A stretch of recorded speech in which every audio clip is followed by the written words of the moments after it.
Assalamualaikum warahmatullahi wabarakatuh. Salam sejahtera bagi kita semua. Yang terhormat Guru Bahasa Indonesia kelas 9 Bapak Anung Setio Nugroho, dan yang saya sayangi dan saya banggakan teman-temanku sekalian. Izinkan saya berdiri di sini di hadapan teman-temanku sekalian untuk menyampaikan pidato singkat mengenai korupsi. Teman-temanku yang berbahagia, sudah bukan rahasia umum lagi bagi kita bahwa negara ini, negara Indonesia kita tercinta, sudah terjangkit sebuah penyakit. Bukan lain dan tidak bukan, penyakit ini sudah pasti korupsi. Teman-temanku sekalian, jikalau teman-teman belum mengetahui apa itu makna sebenarnya dari korupsi, maka korupsi bisa kita definisikan sebagai penyalahgunaan posisi, jabatan, maupun penyelewengan hukum yang dilakukan guna mensejahterakan diri pribadi, menggunakan uang, menggunakan sumber daya yang seharusnya milik bersama, yang seharusnya milik negara untuk mensejahterakan rakyat.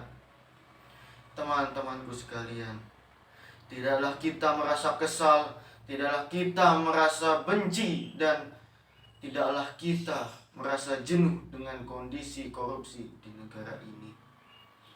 Kondisi ini sangat memprihatinkan. Wahai teman-temanku sekalian, tindakan korupsi ini bukanlah hanya soal uang. Tindakan ini bisa soal suap dan rasuah, bisa soal pencucian uang, bisa juga dalam hal jabatan. Bukan sebuah rahasia umum lagi bahwa kita dalam usaha memerangi korupsi ini bukanlah hal yang mudah. Diperlukan sinergi antara pemerintah dan rakyat agar korupsi ini dapat disentil, dapat dihilangkan dari negeri ini tanpa meninggalkan sisa. Teman-temanku sekalian, jikalau kita lihat di TV, jikalau kita lihat di berita, jikalau kita lihat di koran, para pelaku korupsi yang sudah terbukti bersalah tidak merasa malu. Kita lihat mereka mesam-mesem, kita lihat mereka dengan mudahnya mengatakan, "Lepaskan saya memiliki keluarga di rumah." Sementara dia sudah membuat susah keluarga rakyat yang tak terhitung jumlahnya. Teman-temanku sekalian, perlukah kita menindas tegas mereka? Tentu jawabannya adalah perlu.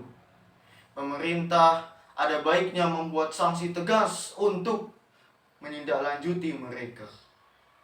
Kita ambil contoh dari negara-negara lain, koruptor dimiskinkan, koruptor dipotong tangannya, koruptor bahkan sampai dihukum mati.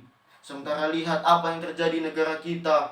Mereka dihukum 1-2 tahun sudah lolos. Mereka dihukum tapi diizinkan jalan-jalan. Apakah ini adalah keinginan kita? Tentu saja bukan. Perlu kita harus merubah sistem kita. Ada baiknya kita ubah sanksi kita untuk para koruptor yang tak tahu malu itu. Teman-temanku yang berbahagia, pemberantasan korupsi ini kita harus lakukan dengan 2 jalan. Secara represif dan secara preventif. Secara preventif dapat kita lakukan dengan membedah, dengan merubah birokrasi kita yang ada, menjadikannya lebih baik, menjadikannya lebih bersifat anti korupsi. Teman-teman, secara represif dapat kita lakukan dengan tidak hanya memilih petugas yang baik, yang pintar, namun juga bermoral agama, bermoral yang sesungguhnya, dengan menolak korupsi dengan tegas, bukan hanya lewat lisan, namun lewat perbuatan.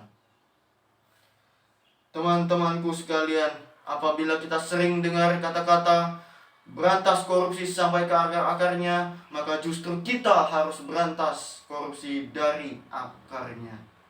Kita hapuskan, Kita matikan korupsi dari akarnya. Kita pastikan bahwa akar korupsi mati, bahwa ia pasti tak akan menjalar kemana-mana. Pasti ia tak akan menyalurkan perbuatannya kemana-mana lagi. Teman-temanku sekalian, tindakan korupsi ini kita sudah ketahui sangat merugikan bagi bangsa ini. Negara kita tertinggal beberapa tahun dari negara lain sudah pasti, dan tidak lain pasti perbuatan korupsi penyebabnya. Teman-temanku sekalian, kita sadari perbuatan korupsi ini ialah perbuatan yang sangat merugikan, yang sangat pasti dapat menjadikan negara kita runtuh suatu hari nanti. Maka dari itu, saya mengajak teman-temanku sekalian, mari kita jauhi perbuatan ini. Mari kita jauhi perbuatan yang tidak baik ini. Kita mulai dengan mendidik diri kita sendiri bahwa perbuatan korupsi itu tidak baik, menyalahi tidak hanya aturan pemerintah, namun juga aturan negara. Teman-temanku sekalian, ada baiknya kita sampaikan ke adik-adik kita sampaikan, kita nasihati mereka, kita tanamkan pendidikan agama kepada mereka, kita beri mereka pengertian bahwa korupsi hanya akan merusak mereka dan negara mereka. Teman-teman sekalian, hanya itu yang dapat saya sampaikan pada kesempatan kali ini. Ada kurang lebihnya saya mohon maaf. Wassalamualaikum warahmatullahi wabarakatuh.